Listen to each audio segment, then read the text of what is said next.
In the shadow of Donetsk, where months of relentless fighting have left the region on the edge of collapse, another front quietly began to fracture. Zaporizhia Oblast, long considered a secondary line of defense, is now showing signs of strain. At the center of this unfolding crisis lies Huliaipole, a town that until recently symbolized Ukrainian resistance in the south.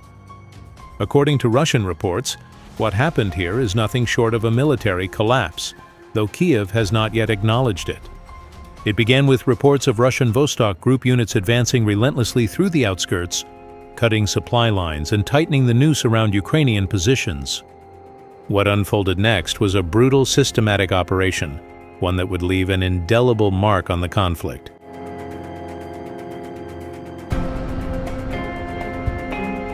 The operation reportedly began with a coordinated encirclement by the Russian Vostok group of forces. Ukrainian units entrenched in defensive positions quickly found themselves cut off from reinforcements and supply routes. Roads that had once provided safe passage for troops and logistics now became death zones. Every movement was monitored. Every retreat became a calculated risk.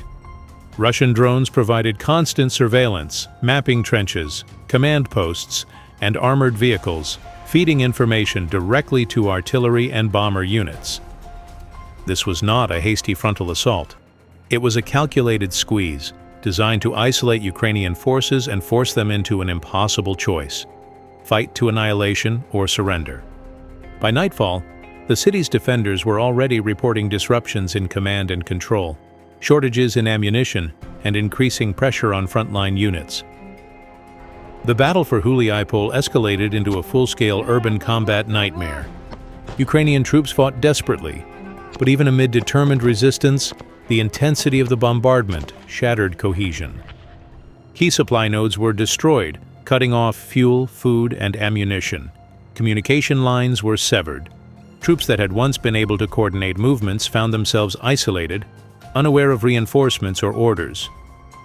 Russian sources describe this stage as relentless, with every building and defensive position subjected to concentrated firepower designed to break morale as much as destroy infrastructure. By the third day, reports indicate the fight had reached a tipping point. Ukrainian units were reportedly exhausted, disoriented, and increasingly aware that escape or reinforcement was impossible.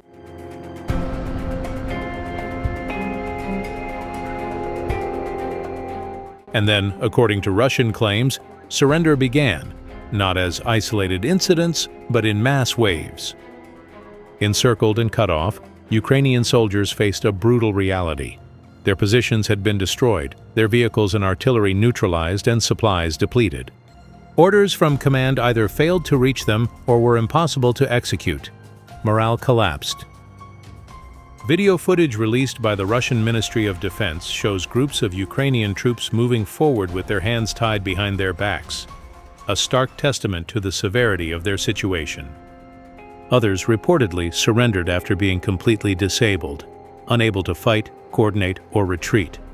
Sources claim that commanders had been dismissed or incapacitated, leaving soldiers with little choice but surrendering to survive.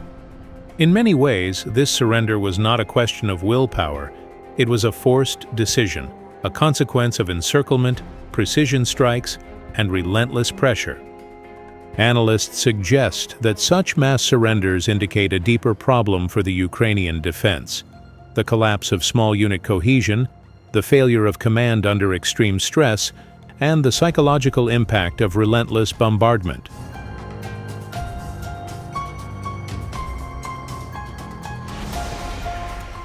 One of the defining moments in the reported fall of Huliaipole, according to Russian sources, was the deployment of glide bombs, particularly the FAB-500 and FAB-3000. Unlike conventional explosives, glide bombs are precision instruments of destruction.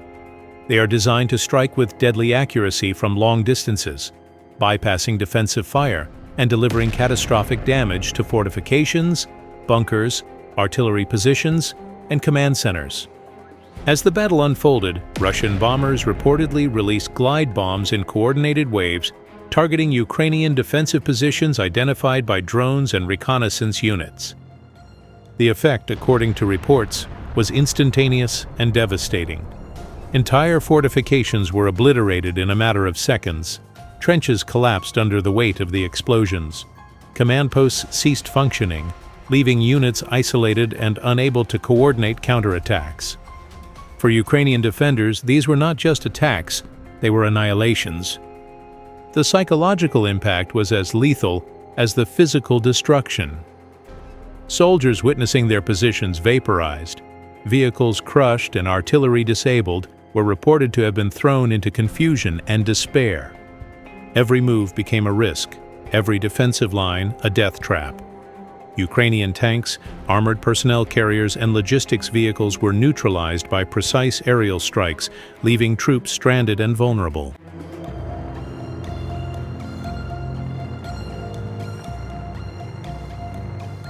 After days of intense combat, Russian forces reportedly secured Huliaipole. Video footage released by the Russian Ministry of Defense shows troops raising flags at multiple locations throughout the city, signaling what is claimed as a full liberation. Russian analysts frame this as not just a tactical victory, but a symbolic one, a demonstration of precision, firepower, and the ability to force mass surrender through methodical military operations. Despite these claims, Ukraine continues to deny the loss of Huliaipole, asserting that fighting remains ongoing and that most of the territory is still under Ukrainian control.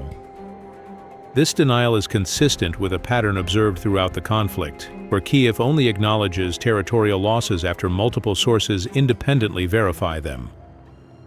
For now, the situation remains contested in public reporting, leaving observers with two conflicting narratives, one of Russian control and one of ongoing Ukrainian defense. The battle for Huliaipole carries significance far beyond the city itself. If Russian claims are accurate, it marks a psychological blow to Ukrainian defenses in Zaporizhia, demonstrates the effectiveness of combined arms operations with precision strikes, and potentially foreshadows further instability along the southern front. If Ukraine maintains control, it highlights the resilience of its forces under extreme pressure. Until now, that's all for today, and thanks for watching.